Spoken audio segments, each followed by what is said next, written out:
I think that one of the great myths of being alive is that you're supposed to do things on this predetermined timeline. And if you don't meet certain milestones at a certain time, you're somehow less successful as a human being. But, we make that timeline, and sometimes I think we should unmake it.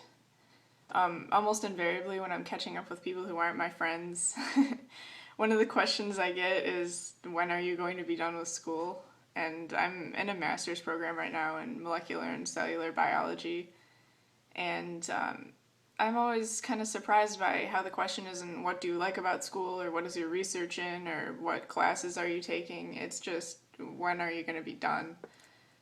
But, who says stuff like that? It's people who want you to achieve things so they can know a successful person, but they have no idea how much work goes into something like that, nor do they understand the value of the education itself, or, learning about things because they're fascinating. And yeah, I don't want to live like that. I don't get it.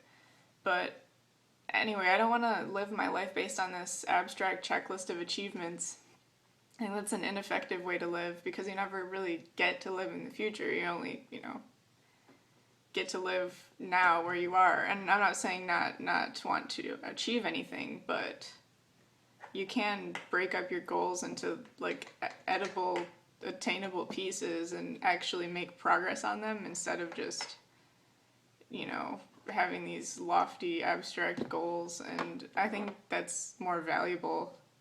I don't know, basically what it boils down to is that I do things because I love them, not because I want to brag about doing them. And, this myth sort of applies to other things besides career goals. Like, if you don't get married by a certain age, you're sad. Or if you don't want kids, you're irredeemable as a human being.